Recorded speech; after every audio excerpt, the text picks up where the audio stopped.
Easy people, welcome back to my channel at Big Steve MCFC. Well, there's a meltdown again. Reactions are all over the place.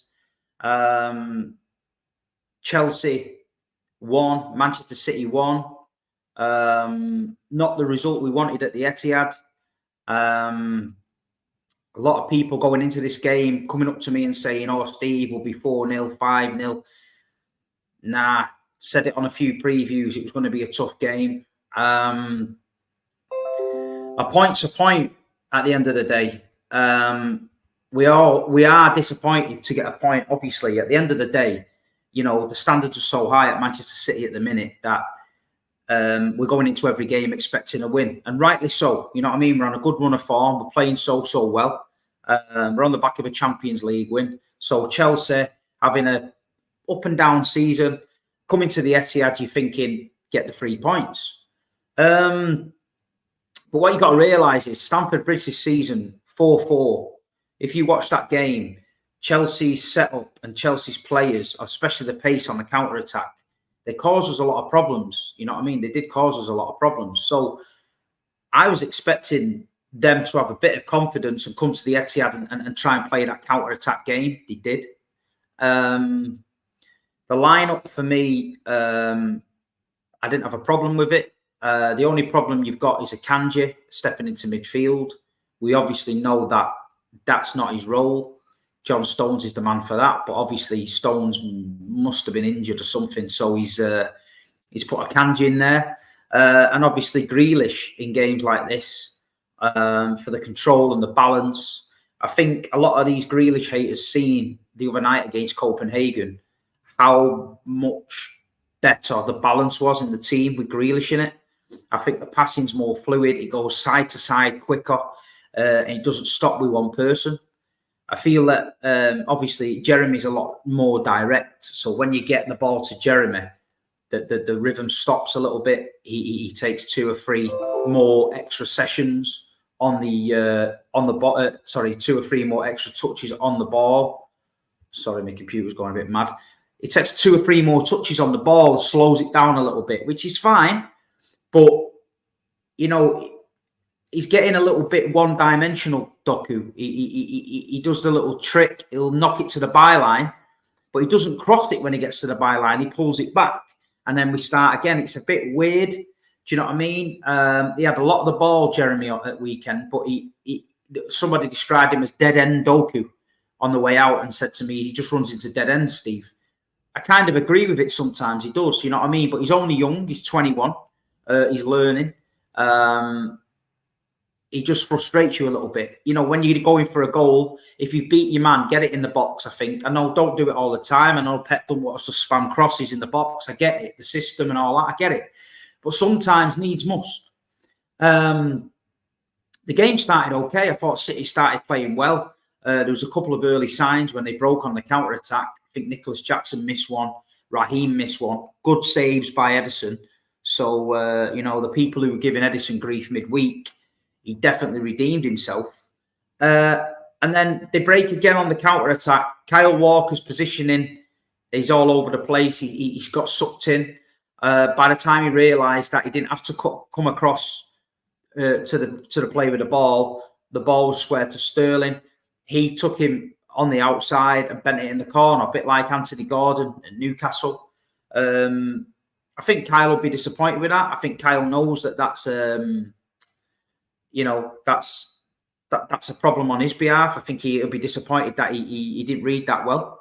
Then we find ourselves 1-0 down. You know what I mean? Ex-Man City player Raheem Sterling returns to the club, scores. And then Chelsea, they just sort of sat in. They sort of just tried to stop us playing. We're going in at half time, and I'm talking to people around me, and I'm like, you know, it may be one of them games. One thing for certain, watching Manchester City over the years, even the last few years under Pep, there is them games where you know it's just one of them games.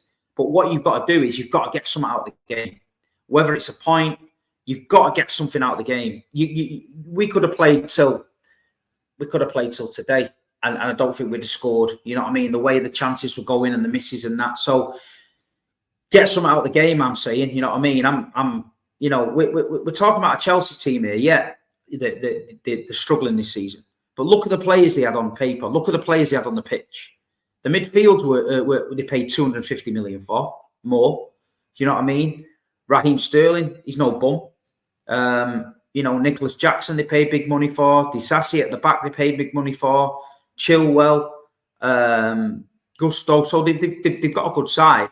And I just feel that Chelsea, after the 4-4 at Stamford Bridge, have got a little bit of something about them against City. They're not that scared. So they had a go. And that counter-attack can work, you know what I mean? It can work. So obviously we find ourselves 1-0 down at half-time. We come out the second half, much of muchness. We keep on, possession-wise was great. I thought Akanji coming into midfield's a little bit weird for me. I do feel like his first touch is always backwards. I feel like John Stones will step into space and drive a little bit with it. I do feel like Akanji, he'll drive until he's faced with something and then it's backwards all the time. There's no forward threaded ball. There was a couple of times, especially in the south stand where I am, you can see Akanji coming towards us. You can see the gaps and you're thinking, just roll the ball into Haaland's feet there or things like that. It didn't happen. Julian Alvarez as well. I've seen Julian getting a lot of criticism online. Listen, you're entitled to your opinion. As a football fan, you are. Everyone's got opinions. But I've seen some absolute nonsense about Haaland and Alvarez and that. Listen, look at it in context, please. We've got a draw at home. It happens. You know what I mean? Sometimes we get beat at home. It happens. But it's not all throw the toys out the pram and have a meltdown, everyone cry and start arguing with our own fan base online. It's not like that. We ain't that team. We're not that fan base. We just need to relax. You know what I mean? We've got a point. The title race is going to take many more twists and turns from now to the end of the season, I can assure you.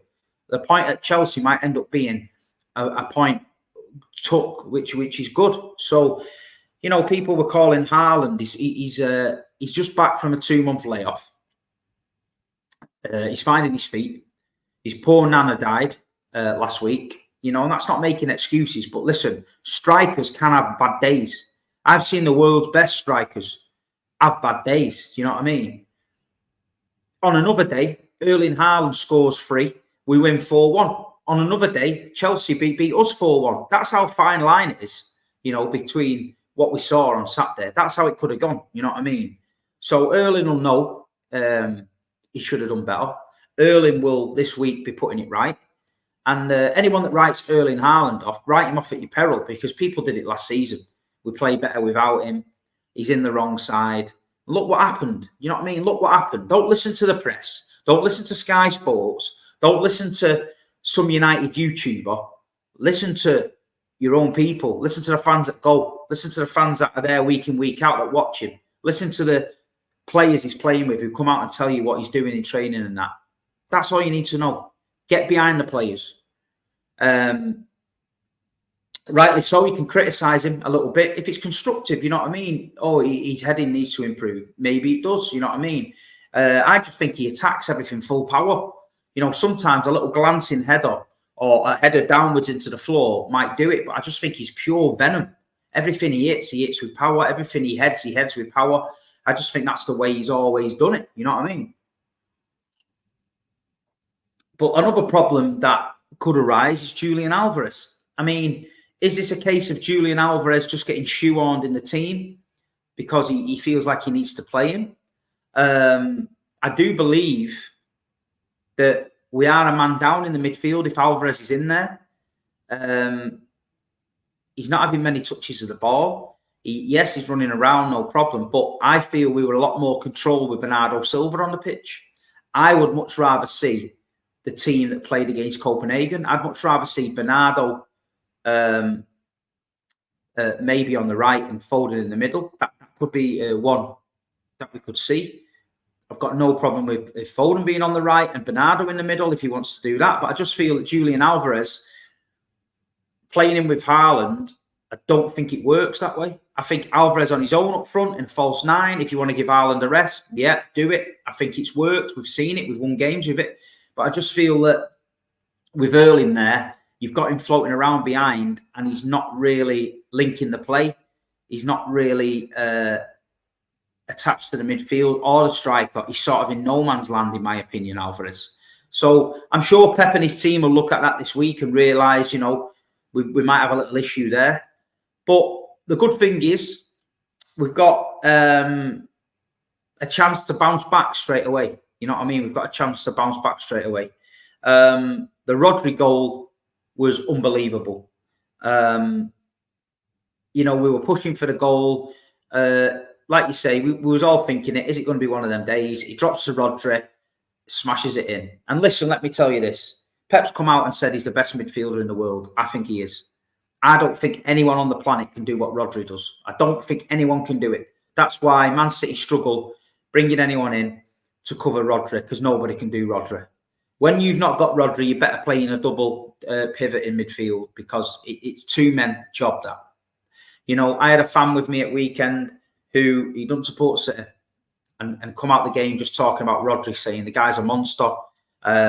He's unbelievable. Without Rodri, Manchester City are not the same team. We know that. But you see the passion in the guy as well. He scores. He's raging. He wants to carry on. He wants to get the ball. He wants to keep going. And, you know, we were unlucky near the end. There was a couple of chances in that. A couple of penalty shouts as well. I've had a few messages over it. I'm going to be honest. In my opinion, I don't think it's a pen. I don't think it's a penalty. Yeah, he touched his hand, but he sort of got sandwiched in between. We have seen him given before a long time ago. Laporte against Tottenham and things like that. I think that goals ruled out and stuff like that. But I don't think it's handball for me. I think it's a bit soft. You know what I mean? I think, listen, it's just one of them things. I think a draw was a fair result.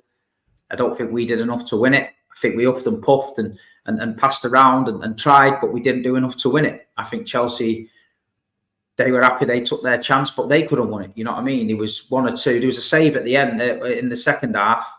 I don't know who hit it. Ederson saved it with his foot, point blank range. That was some save. That was some save by Ederson. You know what I mean? So at the end of the day, we've got to move on. It's 1-1 against Chelsea. We've got a point. Yeah, we're still in the mix. We win our game in hand against Brentford. We're 1 point behind Liverpool. We've still got to go to Anfield. I do believe that we'll go Anfield and win this year. Then we've got Arsenal coming to the Etihad, whose tails are up. You know what I mean? The problem with Arsenal you've got is once to get the momentum on the pitch, if the fans keep that momentum going, it's like what City did last season. They started playing the games, enjoying the football, winning 3 and 4-0. All of a sudden, the fans are behind you. The games are coming every 2-3 days. You're enjoying it, and it builds this rhythm. And then that's what carries you to the title. So we've got to make sure Arsenal don't get that rhythm. We've got to make sure we can break them. Don't worry, I'll be doing the best online to break them. You know what I mean?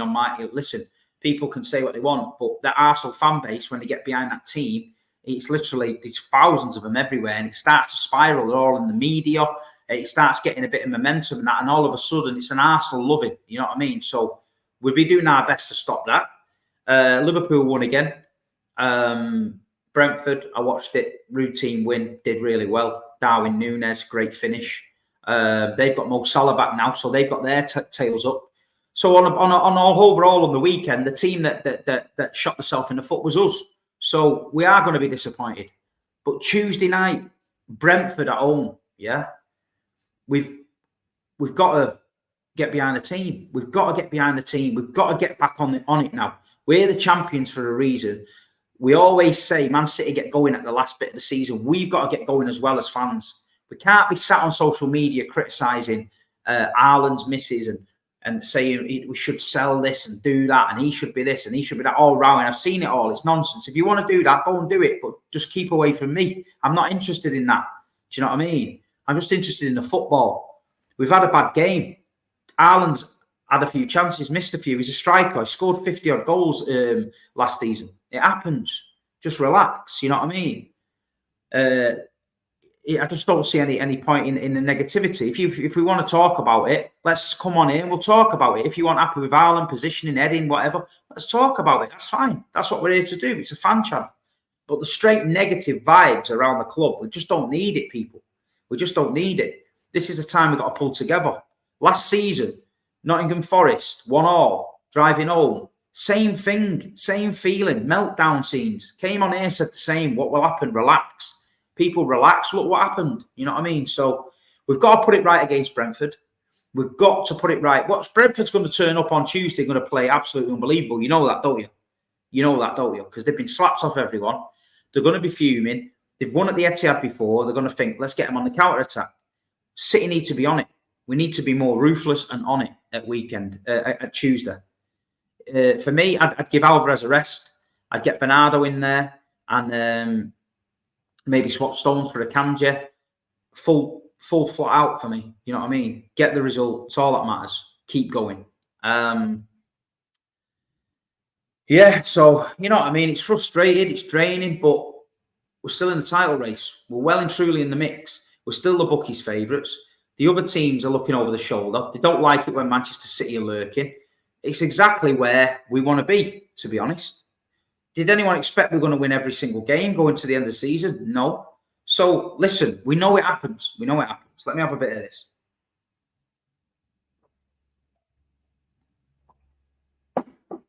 But, you know, we get a chance very quickly to put it right.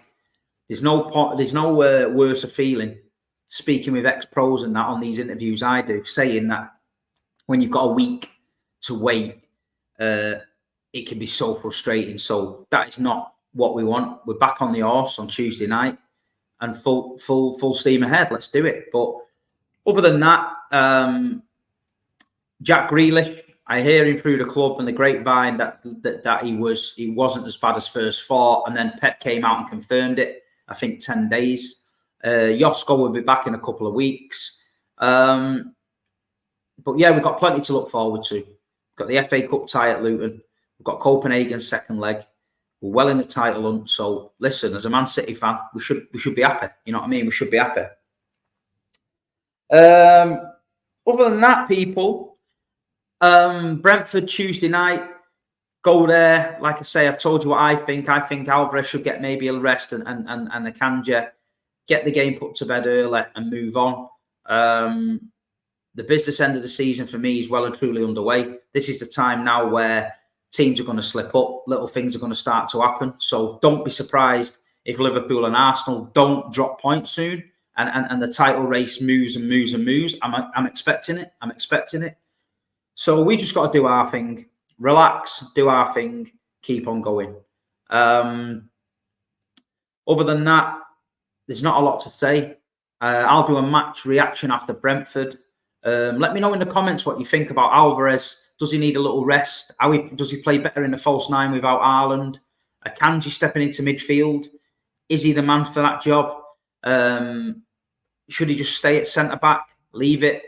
You know, maybe Diaz could step into midfield, I think, better than Kanji. At least he's got a little forward pass in him. But Erling Haaland, do you know what I mean? Tough couple of months, injury. Nana passing away. You know, scores 2 against Everton. And then, you know, he blanked against Copenhagen and missed the chances the other night. What's your thoughts on Erling Haaland? Do you know what I mean? Is he going to bounce back? I must admit, though, with his heading, it's mad. Because if you watch all his headed goals, they are mad. For a guy of his size, the heading, I think, like you say, I think he attacks the ball so much. He puts that much power in it. I don't think there's any definition in him. You know, like you see players great headers to the ball over the years, especially at Man City, like Niall Quinn, Uwe Rosler and that. And little flicks, little dinks, little looping headers, just a sort of awareness of where the net is. And then you see Haaland and he's just like power. The one at Old Trafford in the derby before he scored, powered it straight at the keeper. You know, we've seen him point blank range against teams. Real Madrid, Champions League, point blank headers, powering it at the keeper where just a little delicate nod. So I think this week they need to get him on the pitch. They need to get Jeremy on the left. They need to get Foden on the right. They need to get down the line and whip some balls in, and he needs to be, boom, winning them headers, little flicks. Getting his little headers in, boom, boom, boom, boom, and doing it like that for me. Because, yeah, the 50p head definitely came out at weekend. So, but I'm only joking, Earl. You know we love you. You know we're going to be bouncing back. But anyway, people, that's enough of me. 20 minutes. Said what I need to say. Don't have to waffle on anymore. Disappointed in the result. We pick ourselves up. We dust ourselves down. We go again. Brentford, full steam ahead. South Stand, all the boys, get behind the team. Let's have it. Come on, City. Business end of the season. We need the fans. Let's go.